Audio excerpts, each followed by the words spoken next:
लोकानंद समाधि सुखम, इस सूत्र पर विचार चल रहा था। लोकानंद समाधि सुखम सामान्य अर्थ हो गया था। यहां पर लोक का पद जो है इसका दो व्युत्पत्ति किया जाता है। लोक्यते इति लोका कर्मणि व्युत्पत्ति, वस्तुग्राह सारा विषय ग्राही वस्तु को ले लेना, तथा लोक यदि लोका कर्तव्युत्पत्ति करो तो ग्राहक और जितना सब आ गया। इन दोनों व्युत्पत्तियों के अभिप्राय से कहा गया है जो ग्राह्य ग्राहक उभय वर्ग परक लोक शब्द है। तस्मिन् लोके स्फुरति सती प्रमातृपद विश्रांति अवधानाद तच्चमत्कारमयो यह आनंद ये तदेवस समाधि सुखमिति लोकानंद समाधि सुखम। लोके आनंद इति लोकानंद सप्तमी तत्पर समास, इसलिए तस्मिन् लोके यह आनंद स लोकानंद।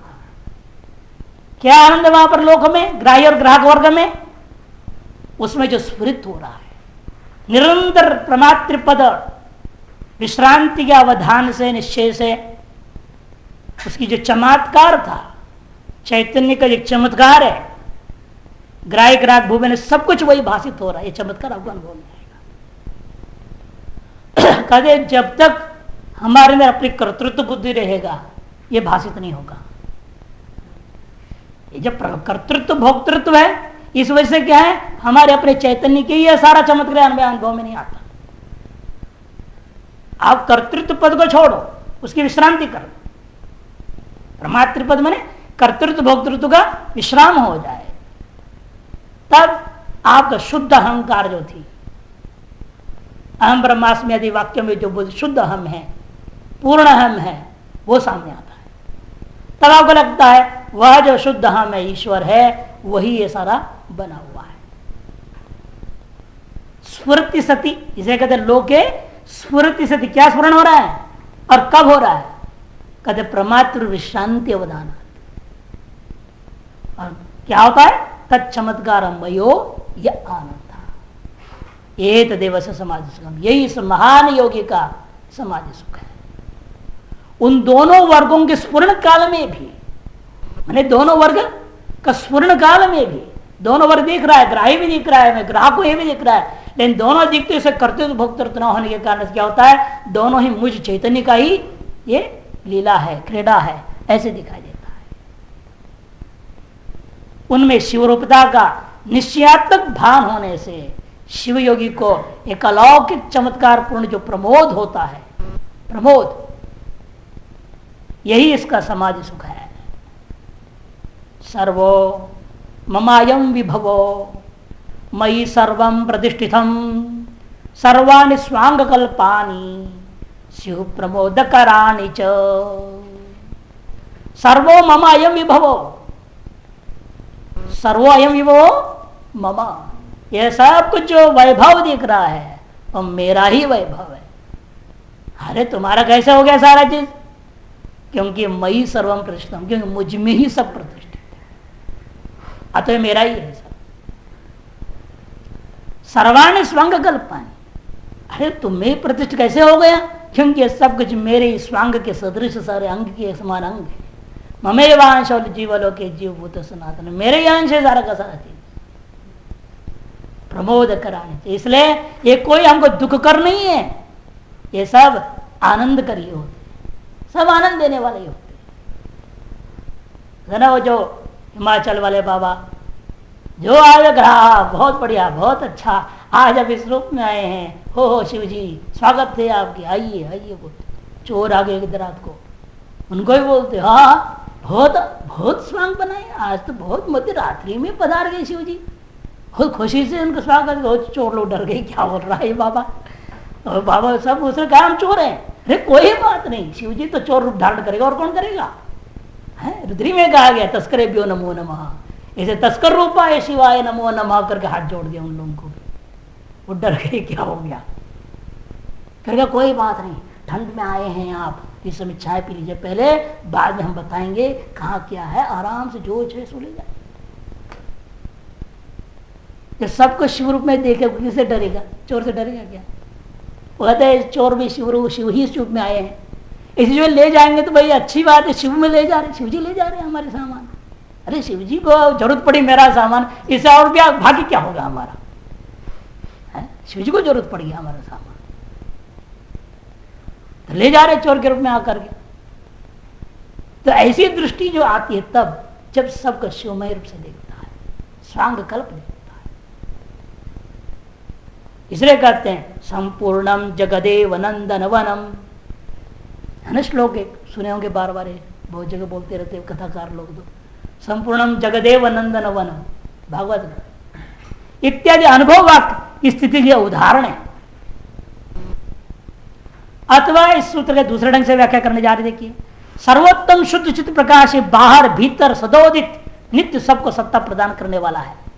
सर्वोत्तम यह शुद्ध चित्त प्रकाश है, बाहर भीतर सदा ही उदित होकर नित्य ही सबको सत्ता प्रदान करने वाला है।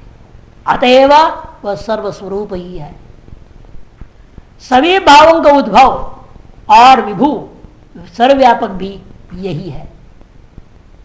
इसी को लोक और इसी को आनंद भी कहा जाता है।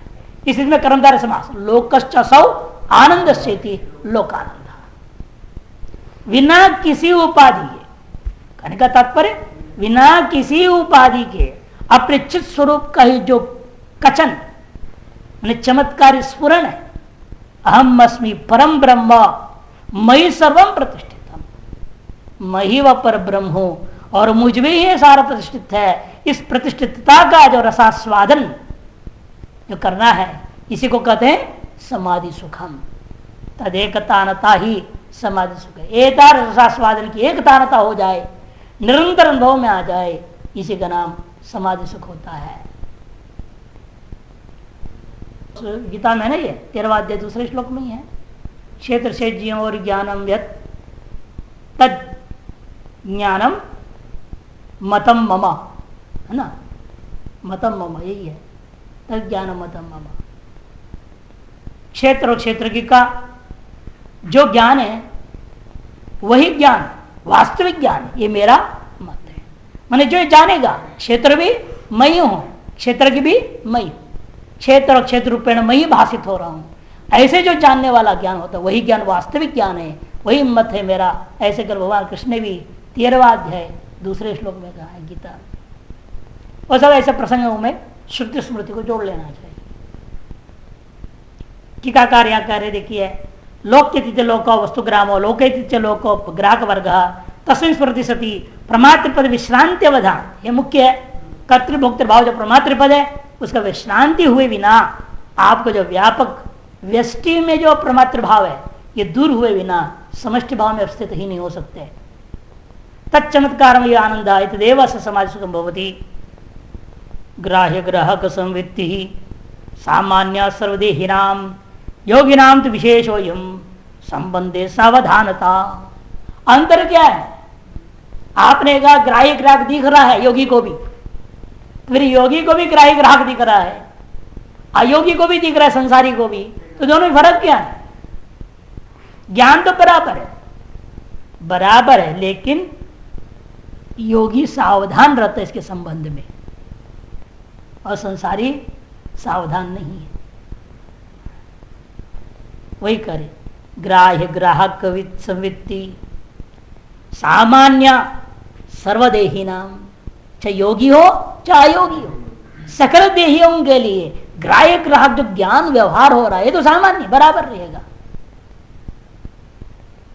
लेकिन उन उपाधियों को भी शिव रूपे न देखेगा। इतना अंतर है, हर चीज को शिव रूप में देखेगा, ब्रह्म रूप में न देखेगा, आत्म रूप में न देखेगा। अतः संबंध में उसके अंदर सावधान कर। पहले योगी नाम तो विशेष होयम, योगियों के अंदर ये विशेष क्या है कि संबंध है सावधानता, और संबंध में वो सावधान रहता है। संबंध में तो च्युति कर रहे हैं सभी, मैं मेरा संबंध जोड़ करके सभी गलती कर रहे हैं, मेरा कुछ नहीं, ये शिव का ही है। ये मानो तो दोष कहां से आएगा? लोग सोचते हैं ना मेरा है, मेरा कर्तव्य है, हाँ, इसलिए धर्म संकट में भागना पड़ता है कर्तव्य के चक्कर में। और जो कर्तव्यता का जो भान है यही अज्ञान का मूल कारण से उत्पन्न है। कर्तव्य तो शास्त्र सम्मत करो। ईश्वर ने इसलिए कहा यद हरे विरजित तद हरे परिव्रजित। वास्तव में वैराग्य है उसी समय परिवर्तन कर डालो। जिस क्षण वैराग्य हुआ उसे ये मत सोचो ये मेरा बेटा है, अभी तो बच्चे हैं, इनको बड़ा कैसे होंगे, क्या होंगे, मेरी बिना मर जाएंगे, खाएंगे कैसे, पढ़ेंगे कैसे। ये सब मूर्खों का काम है। मनुष्य में वास्तविक वैराग्य है ही नहीं, विवेक नहीं। विवेक होता तो वैराग्य होता, विवेक ही नहीं शास्त्र का। शास्त्र ने ईश्वर ने ऐसी लीला रच दी, तेरे दिमाग में वैराग्य हो गया, तू अलग हो ही गया, अब फिर क्या को दो पर वहां समझ प्रारब्ध ने ही तुमको वहां से निकाला था ना, प्रारब्ध से ही भगवान ने आपको वहां से भगाया ना। फिर अब तो विवेक जगा लो। भगवान ने वहां से टिकट कटाए का मतलब क्या है? दोबारा जोड़ने के लिए टिकट कटवाया। एक बार शरीर से टिकट काट के हम चले जाते हैं, क्या दोबारा जुड़ सकते हैं? यहाँ पे मौत आ जाती है, दोबारा आ सकते हो? भगवान को वो प्रारब्ध है मेरा दोबारा उसी शरीर में जाने दो, भगवान कह देगा हाँ जा जा। नहीं चल कुत्ता बन, तू कुत्ता बनना पड़ेगा। जो बनेगा, जो ही उसके कर्म के अनुसार जो ही बनेगा सो बनेगा, वो कर्म फल भोगेगा। ये विवेक जगती नहीं। विवेक जग जाए फिर ठीक है, जो हो गया प्रारब्ध जितना करता है, जो भी हमारे कर्म था जितना करना था कर दिया, बाकी वो है। यदि मान लो एक बच्चा पैदा होता है, मधुसूदन सरस्वती को वैराग्य का कारण क्या था? एक और किस संत का भी है, उसका वैराग्य कारण क्या हुआ? उन्होंने देखा कहीं बैठे थे शायद, एकदम छिपकली का अंडा गिर गया। अंडा होता है छिपकली की, सब वो गिर गया। गिरते उसे बच्चा निकल गया। नित्य तैयार था वो, गिरते निकल गया। निकलते ही वो यूं ही लपलप न करने लगा, खाने की भूख लग रही। माँ तो है नहीं, माँ कहाँ है भगवान जाने। छिपकलियों की माँ के थोड़ी पालते बच्चे को, क्यों नहीं पालते छिपकली अपने बच्चों को? बहुत सारे ऐसे जानवर है, अंडा छोड़ दी, वो अंडा कहीं छोड़ दी, हो गया, कोई और पाल रहा है। नहीं, कौवा भी चालाकी करता है ना। कौवा क्या चालाकी करता है? ले जाके छोड़ देता है उसके घर में, कबूतर के घर में अपने अंडे को। ओ बेचारे खूब प्यार करते रहेंगे, अंडे को संभालेंगे, गर्मी देंगे, सब करेंगे, बच्चा हो जाएगा। शुरू शुरू पता नहीं चलेगा, खुद के बारे में थोड़ा काला सा है ना, कौवा करके मालूम नहीं होता है उसको। वो बच्चों को खिलाते रहे। जो बोलने लगता है खा करके, अब जिंदगी मेरा खराब कर दी इसने, इतना इसके पीछे मेहनत किया मैंने, भगाती उस वक्त हमारा बच्चा तो नहीं है, गेट आउट। बहुत प्राणियों में माया में सब रचना क्यों दिखा रहे हैं? इसलिए दिखा रहे हैं, ये जो सोच रहे मैंने पैदा किया है, मेरा हक बनता है, मेरा कर्तव्य बनता है, मैं इसको पालूंगा मरने तक, ये सब बेवकूफी है। ये माया में भगवान दिखा रहे हैं कौन किसको पाल रहा है, कौन किसका पालने वाला है, कुछ नहीं। सब अपने कर्म के अनुसार खा रहे पी रहे हैं, अपने आप पहुंच जाता है। उन्होंने यही देखा, वो बच्चा यूं करने लगा, उसका छिपकली का बच्चा, इतने में कीटाणु करके आया उसके पास और उसकी जिब्बा में चिपक गया। जैसे चिपका जिब्बा को अंदर कर दिया, और उसको खाने में नहीं मालूम था खाना क्या होता है, उसे मालूम भी नहीं। उस बच्चे को कौन पढ़ाया? अब भूख के मारे जिब्बा को यूं कर रहा था, लपलप रहा था। अब भगवान ने देखो कैसी लीला रची, उसको भोजन देना था। एक कीड़े को गया, चल तो उधर उसके पास चिपक जाओ उसमें। जैसे चीज को समझा, हो जो पढ़ाए ये मेरा भोजन है, और फट से उसके अंदर ले लिया। उसने सीख लिया, उसने ऐसे मुझे खाना मिलेगा। किसने सिखाया? सब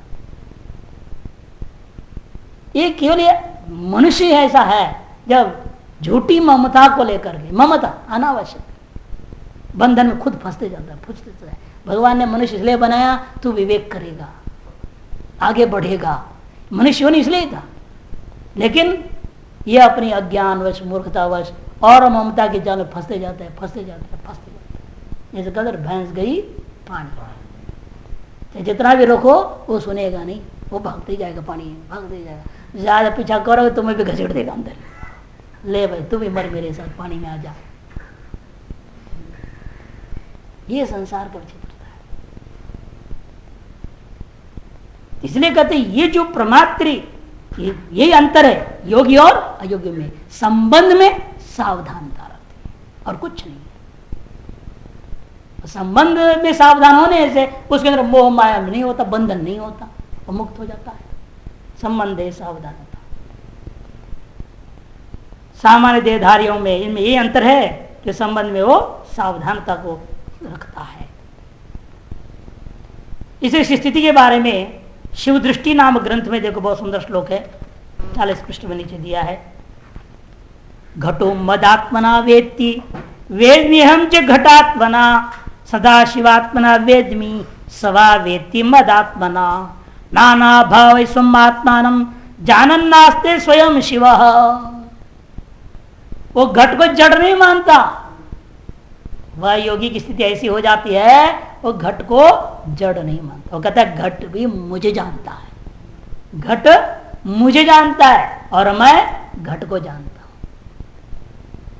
घट में भी चेतन है, चेतन ही घट हो रखा है, इसे घट भी चेतन है, शिव है, वो भी इसलिए मुझे जानता है और मैं भी शिव हूं, इसलिए मैं भी उस घट को जानता हूं।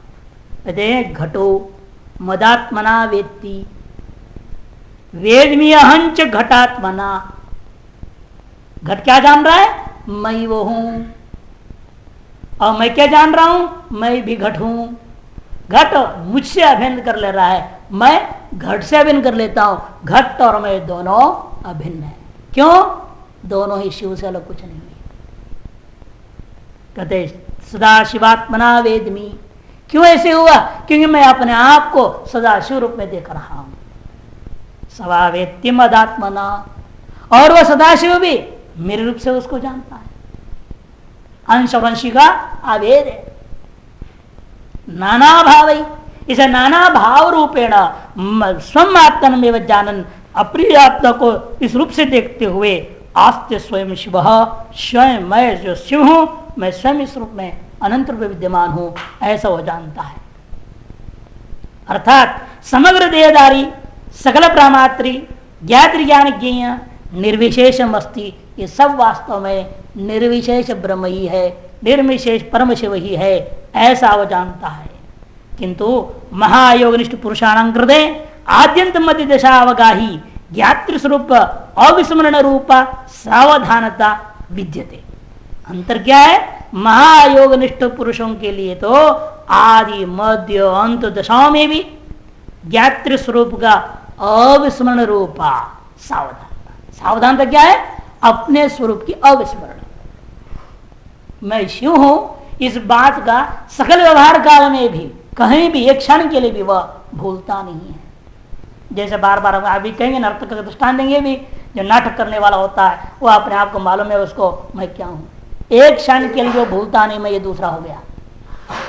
राम की एक्टिंग कर रहा है, कृष्ण की एक्टिंग कर रहा है, क्या विलन की एक्टिंग कर रहा है, रावण बन गया, हनुमान बन गया कोई, लेकिन हर क्षण वो जानता है मैं ये रावण नहीं हूं, मैं ये राम नहीं हूं, मैं तो एक्टिंग कर रहा हूं, मेरा असली रूप दूसरा है। इस तरह से ये सारा जगत को ही जो एक नाटक रूप में देख रहा है, शिव का ये रचित नाटक के रूप में, वो क्या सोचेगा? मैं शिव ही हूं। और ऐसा शिव के द्वारा विरचित नाटक मात्र होने से ये सब मैं नहीं हूं, ऐसा दृढ़ निश्चय उसके अंदर होता है। यही उसकी सावधानता है, अपने निज स्वरूप का अविस्मरण।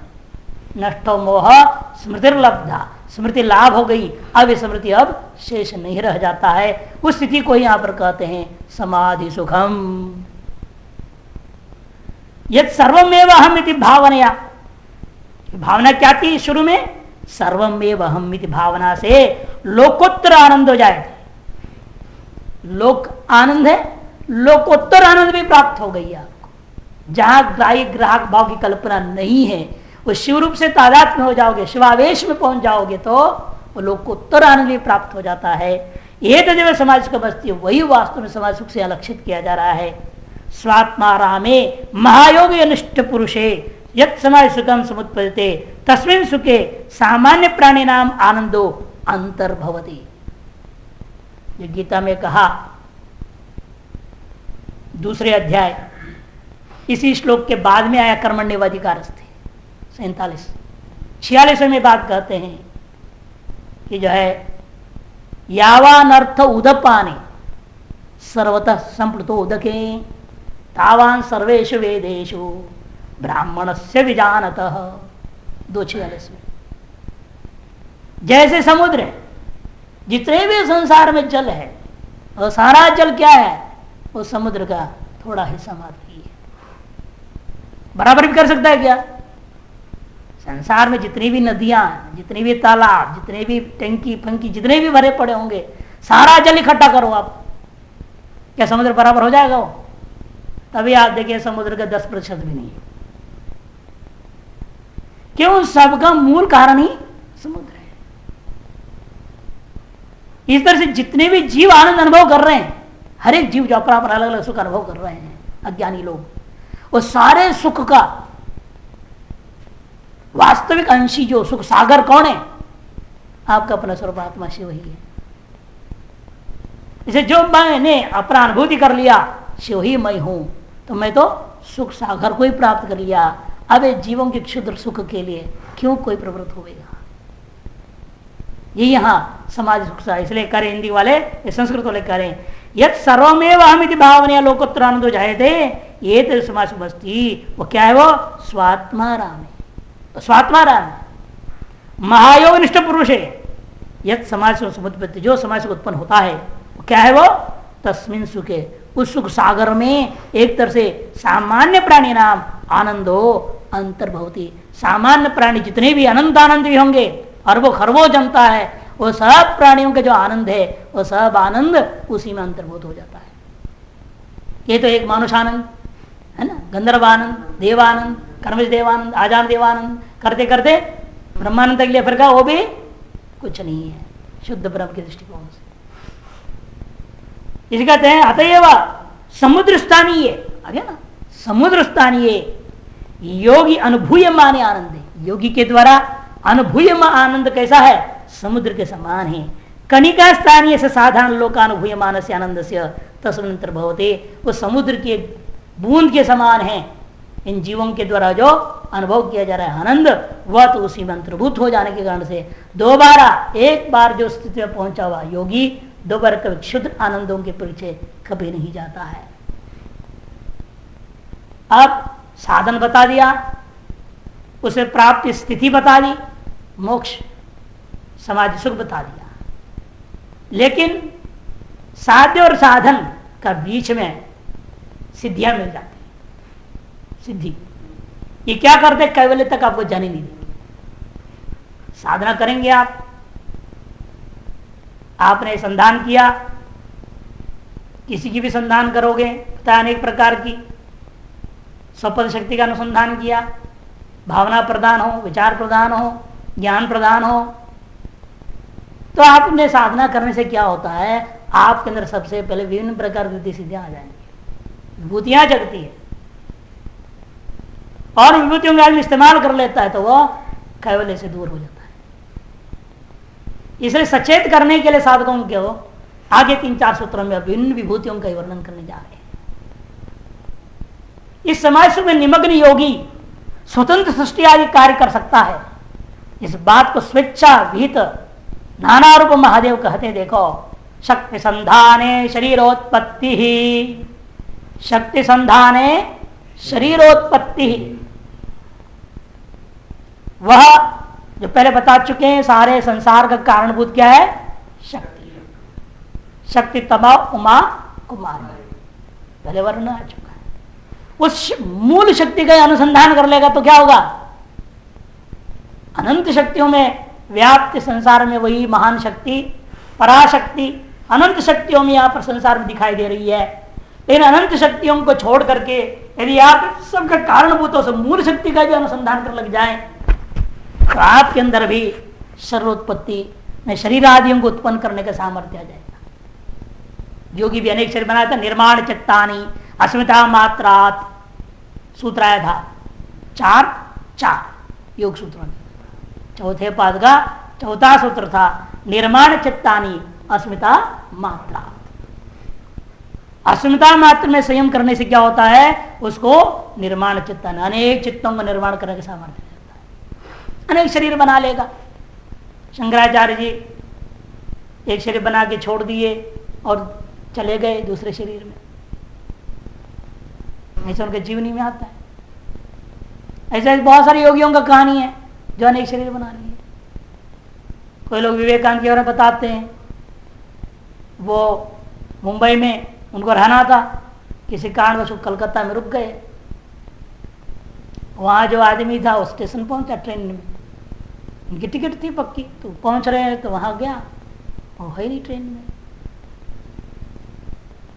तो घबरा गया, कहाँ गए कहाँ गए, वो परेशान हो रहा था। अब वो इनको ध्यान में आ गई तो इनको वहां जाना था, जब कार में फंस गया और लोग तो परेशान होंगे, तुरंत दूसरा शरीर वहां बना दी, प्लेटफॉर्म में बैग लेके घूम रहे। वो ढूंढ रहे थे, डिब्बे में तो थे नहीं, बाहर ढूंढ रहे थे, और वो सामने दिखाई दिया, अरे भाई हम तुमको देख रहे, तुम हमको ढूंढ रहा है। और उन्हें बताना भी था कि वास्तव में ट्रेन से नहीं आया हूं, ऐसा करो थोड़ा फोन लगाओ तो कलकत्ता बात करना। वो जमा तो ट्रंक कॉल बुकिंग होती थी, स्टेशन में गए, ट्रंक कॉल बुकिंग किया और मैं ऑफिस को फोन किया, बिलोन मठे फोन किया तो इन्होंने उठाया, कौन बात कर रहे थे, हमें विवेकानंद से बात करना है, ऐसा बोलना। उसको बोले भगत बोले बोला विवेकानंद से बात करना है, वो देखते रह गए, तो सामने खड़े हुए, वहाँ कहाँ विवेकानंद होगा, तो कह रहे तो चलो मान लो, कहा हमें विवेकानंद से बात कराइए, उन्हें आना था यहाँ कार्यक्रम में, अभी तक पहुँचे नहीं है, ट्रेन छूट गया उनका, क्या हुआ, हाँ अभी बात करा रहे हैं, उसने अभी बात करा है, अभी रुक जाओ, उससे 2 मिनट बुलाया, अंदर थी, हेलो, अरे मैं वहां भी तो हूँ यहाँ भी तो हूँ, फर्क क्या पड़ा, तेरा काम तो हो गया, फोन में रख दे, फोन रख दे। ऐसे उनकी जीवनी में कहानी नहीं पड़ा। लेकिन योगी लोग ऐसे समर्थ होते हैं, कर सकते नहीं शरीर। अपने गुरु जी के बारे में बताते थे, जो स्वामी सत्यानंद सरस्वती थे, अगर भागलपुर में एक बच्चा बहुत बीमार था, यहाँ पर उन्होंने कमरा बंद कर दो, और हम कह 7 दिन तक तो 1 गिलास दूध लेते रहे बस, और कुछ, और 7 दिन तक किसी को अंदर नहीं छोड़ना। और वो वहां सूक्ष्म ऋषि वहां पहुंचे थे उस बच्चे को बचाने के लिए। उनके भगत का बच्चा था बहुत, कोई उनका वो भाव दृष्टि है, लंबी दृष्टि है, सोचा हो उसको चिंता रखना ठीक जरूरी है। वहां उसको ठीक ठाक किए तो यहाँ के उनको पूरा पैर में जहर हो गया, दोनों पैर काला, लकड़ी। हमको किसको बोलना नहीं, इसलिए किसको अंदर नहीं देते, हम ताला लगा देते, रोज 1 गिलास दूध देते बस, और कुछ नहीं लेते। धीरे धीरे धीरे 7वां दिन सारा ठीक हो गया। उनको पूछो वहां भागलपुर में बच्चा कैसा है, तो वहां भागलपुर फोन किए, वो तो बच्चा बिल्कुल ठीक है, मरते मरते बच गया। ऑपरेशन किए थे किसी चीज की, वो तो पूरा ये खत्म हो गया उसका,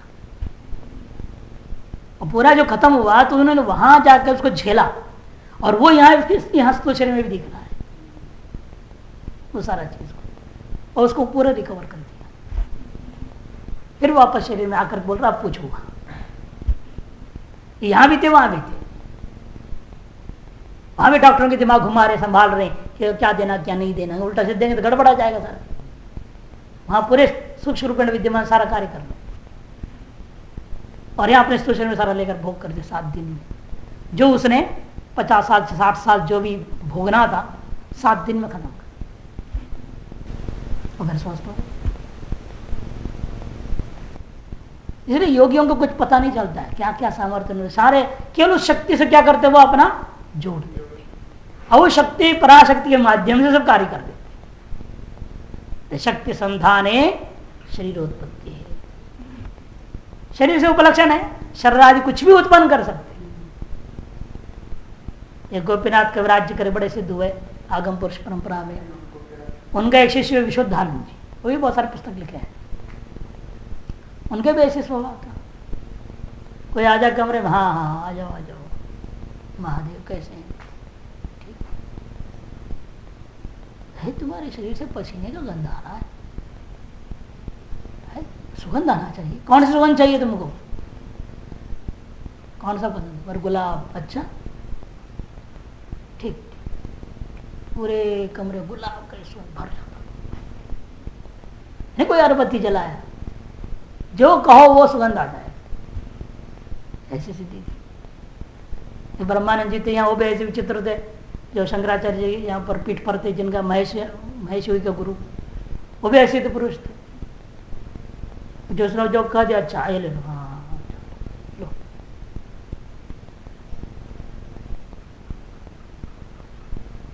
साईं बाबा थे तो प्रसिद्ध थे ही, दुनिया कोई घड़ी बना दी, कुछ बना दी, दुनिया और बना के देते।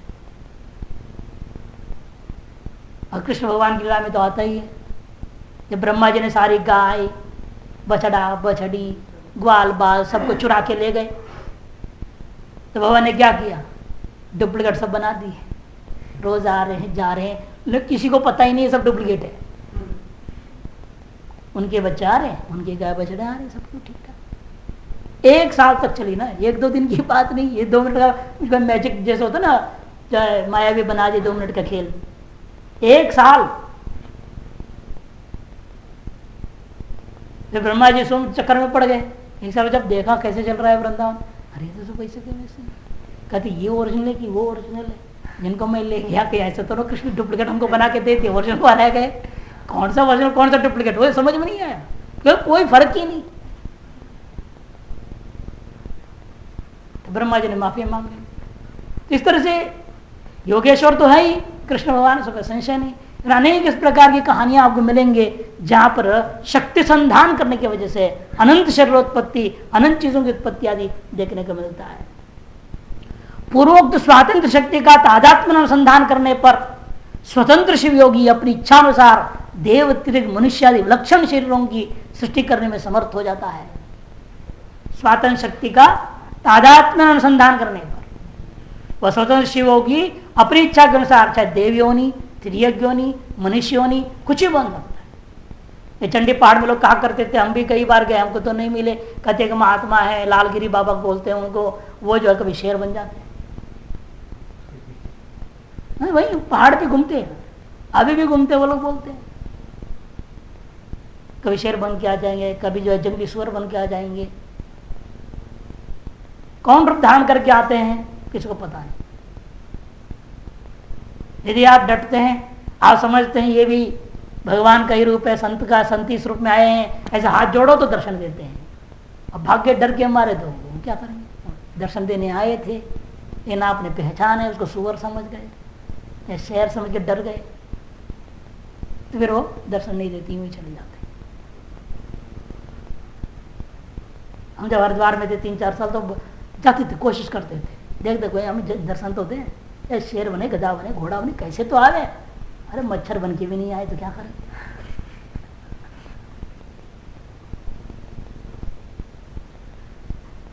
तो कहते हैं इस तरह से कहानियां सुनने को मिलते हैं, तो लगता है कि आज भी ये संभव है, देव त्रिग मनुष्य आदि विलक्षण शरीरों की सृष्टि करने में समर्थ हो जाते हैं। सभी भाव शक्ति रूप ही हैं, क्योंकि जितने भी भाव पदार्थ हैं ये सब शक्ति का ही अनंत रूप है। ये आजकल वैज्ञानिक भी मान रहा है, मास और एनर्जी बोलते हैं ना, अंग्रेजी में मास बोलते हैं, ठोस पदार्थ, और एनर्जी होती है शक्ति। अब ये कहने लगे हैं मास कोई अलग वस्तु नहीं है, शक्ति का एक घनीभूत स्वरूप का नाम मास, नहीं शक्ति के अलावा कुछ है ही नहीं। ये विज्ञान भी आज पहुंच गया इस स्थिति में, अब वो भी पहुंच, चेतन में भी पहुंच जाएगा। अरे शक्ति भी जो कार्यशील है, क्रियाशील होकर कार्य कर रही है, वह भी किसी चेतन में अधीन होकर कर रही है, ये बात अभी उनकी समझ में नहीं आई। उनके मशीन तो चेतन को पकड़ नहीं सकता है, कि जैसे मशीन तो शक्ति को भले पकड़ ले, ऊर्जा को पकड़ लिया, न्यूक्लियर एनर्जी, वो एनर्जी, ये एनर्जी, दुनिया और एनर्जी नाम रख लिया उन्होंने, अनेक प्रकार शक्तियों की उन्होंने मशीनों के द्वारा जान लिए हैं, पकड़ लिए हैं। लेकिन शक्तियों का ही संचालक चेतन को वो अभी पकड़ नहीं पाए, पकड़ेंगे भी नहीं, पकड़ भी नहीं सकते, क्योंकि ये चीज ऐसा है जब सकल भावातीत वस्तु है, क्रियातीत वस्तु है, गुणातीत वस्तु है, इन मशीनों से पकड़ में आने वाला तो है ही नहीं। सभी भाव शक्ति रूप ही है, इच्छादि शक्तियां ही उनका उपादान कारण, इसलिए सकल भाव पदार्थों का उपादान कारण कौन है, इच्छा आदि अनेक शक्तियां। मूल तो इच्छा, वो इच्छा शक्ति क्या है, पंच रूप धारण कर लेती है और 5 से फिर वो अनंत हो जाती है। शक्तिमान चित स्वरूप महेश्वर स्वेच्छा मात्र से अन्य उपादान आदि सामग्री के बिना ही, कि शिव जी जो है कोई चीज की सृष्टि करते हैं तो इनको उपादान करने की जरूरत है क्या? जरूरत नहीं है। आगे श्लोक देंगे महमन का किम यह किंका इत्यादि। चित स्वरूप महेश्वर को क्या है, स्वेच्छा मात्र से उत्पन्न करता है, उसको अन्य उपादान सामग्री के बिना ही अपने प्रकाश स्वरूप में एकीभूत होकर स्थित समस्त शरीर आदि अर्थ जात को अपने ही चित स्वरूप भित्ति पट पर चित्र की भांति उन्मिलित अथवा निर्भासित करता है। अपने ऊपर ही वो जैसे पट पर चित्र आप खींच देते हो, बना देते हो, उसी प्रकार का शिव अपने ऊपर क्या कर रहा है, ये सारा चित्रवद सबको उन्मिलित कर रहा है, निर्भासित कर रहा है, उन्मेष हो रहा है, इतने शब्दावली प्रयोग होता है। अतः परमात्मा की उसी शक्ति के साथ तादात्म्यपन्न शिव योगी है। शिव से तादात्म्यपन्न हुआ और शिव योगी शिव के साथ जैसे तादात्म्यपन्न हुआ है, उसी प्रकार शिव का शक्ति से भी तादात्म्यपन्न हो गया। तब स्वतंत्र रूप में इच्छानुसार कार्य निर्माण अनायास ही कर लेता है। इसलिए योगी भी इच्छानुसार कार्य का निर्माण अनायास कर सकता है। शक्ति जो पहले बोल चुके हैं, शक्ति वास्तव में किसी की नहीं होती है, इसलिए वो कुमारी है। शक्ति तमा उमा कुमारी, इच्छा शक्ति तमा उमा कुमारी, उसको दोहरा रहे हैं। इच्छा कैसी है, शक्ति जो है निरावरण है, कुमारी इच्छा शक्ति, निरावरण कुमारी इच्छा शक्ति पूर्व में कही गई है। जिस प्रकार आनंद घन चित स्वरूप महेश्वर अपने स्वतंत्र इच्छा शक्ति से सकल विश्व का लयोदय करते हैं, उसी प्रकार उसी स्वरूप और उसी शक्ति के अनुसंधान से यह शिव योगी भी जैसी इच्छा करता है वैसे ही तनु भुवन भोग आदि को रच लेता है। शक्तिमान शिव योगी ही सच्चिद रूप प्रकाशक है। वह भी निरुपादान अंतस्थित सकल भावों को इच्छा मात्र से ही वही प्रकाशित कर सकता है।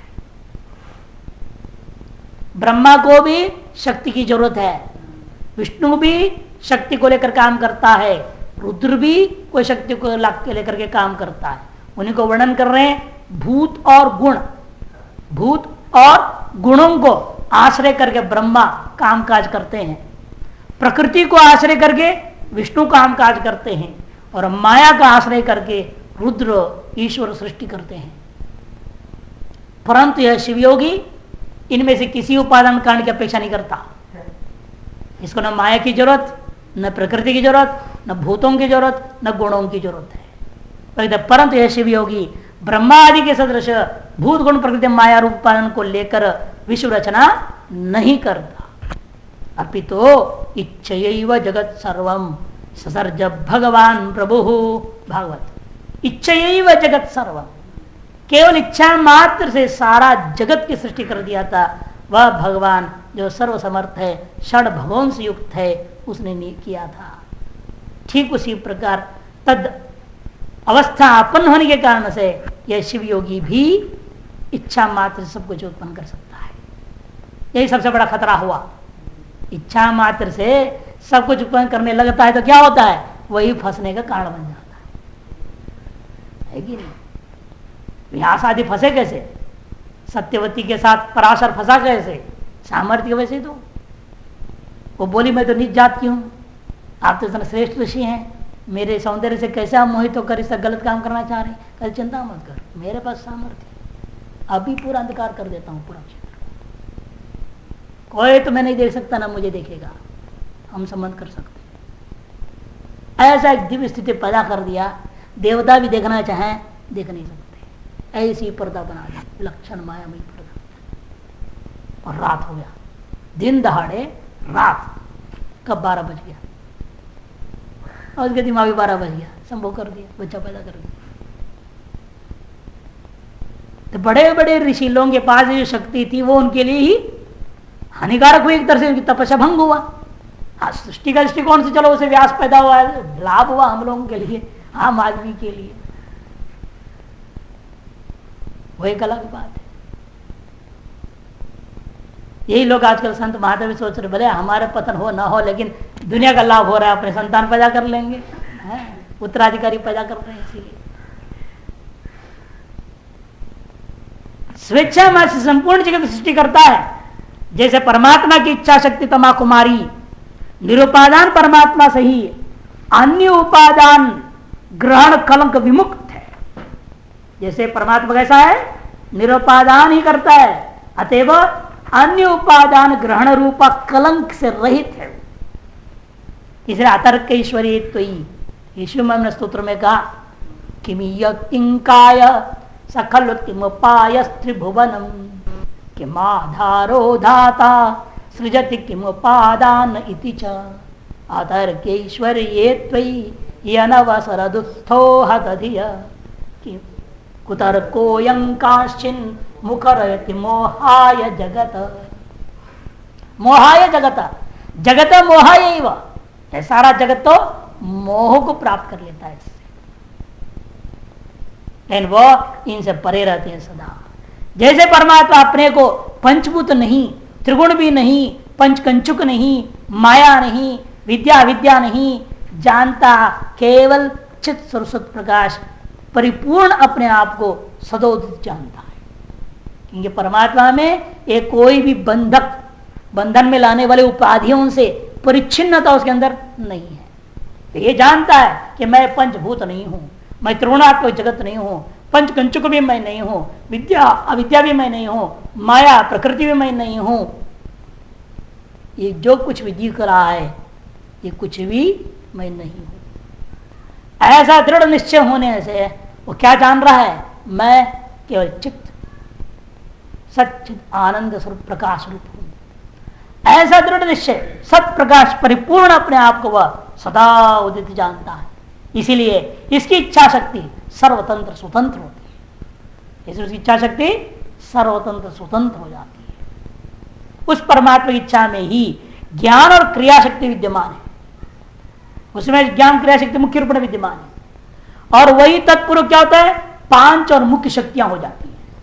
उन 5 शक्तियों का नाम क्या है, ईशानी, आपूर्णी, हार्दी, वामा और मूर्ति। अन्य भी बहुत सारे होते हैं, विज्ञान देहा, प्रक्रिया देहा, ऐसा अलग अलग नाम है। विज्ञान देहा नाम की सारी शक्तियां भी इन्हीं की अनुगामिनी होती हैं। वस्तुतः सभी शक्तियां चित्त स्वरूप की इच्छानुगामिनी हैं। अतएव प्रक्रिया देह के निर्माण में इन्हीं का संधान कहा गया है। जब प्रक्रिया देह बना लिया योगी ने अपनी प्रक्रिया से जो देह बना लेता है वो सब इन्हीं शक्तियों की संधान करने से होता है।